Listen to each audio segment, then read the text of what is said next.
Exair Electronic Flow Controller is a self-contained interface designed to minimize compressed air use through precise flow control of compressed air operated components.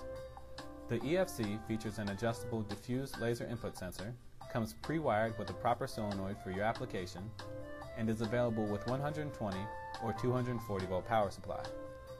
This video will show how to set the time delay of the EFC. In order to set the time delay, power must be disconnected and the faceplate must be removed. It is imperative to disconnect power to the EFC. In addition to the safety concern, the power must be removed prior to adjustments to ensure the changes made to the timer mode can take effect. Some parameter adjustments require the power to be cycled before they're fully recognized. With the faceplate removed, the timing adjustments will be made on the Omron H3DE-M1 delay controller.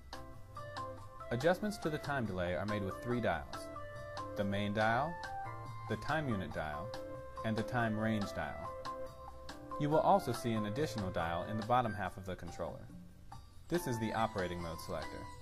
I will cover this adjustment in my next video. The main dial is located in the center of the controller. This dial is adjustable from 0 to 12. The time unit dial is in the upper right corner of the controller.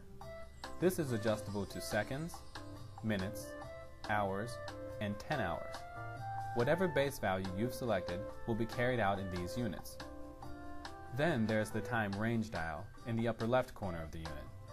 This dial has 2 settings, 1 and 0.1. The displayed value is applied as a multiplier toward the base unit and is then expressed as the chosen time unit. To set the delay of the Omron H3DE-M1, I recommend working in a counterclockwise fashion. Begin by adjusting the base value on the main dial. For this example, I've chosen a value of approximately 1. Next, select the desired time unit. I've chosen seconds. Finally, select the time range or multiplier. I've chosen 1 for this also. This setup will produce a delay of 1 second. If I change the time range to 0.1, the delay is now 0.1 seconds. If I then change the time unit to minutes, the delay is now 0.1 minutes. Let's work through another example. In this scenario, we need the EFC delay of 30 seconds.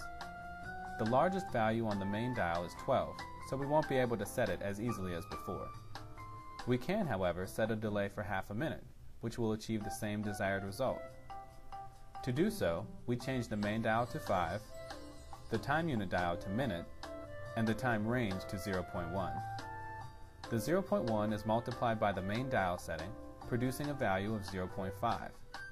The 0.5 value is applied to the chosen time unit, which has been set to minutes. The end result of this setting is a delay of 0.5 minutes or 30 seconds. The delay will be applied to the chosen operating mode. As you can see, there is an extensive range in which adjustments can be made. If you need help determining the correct model for your application, please contact an application engineer. Be sure to check out my next video, which will detail the operating modes of the EFC.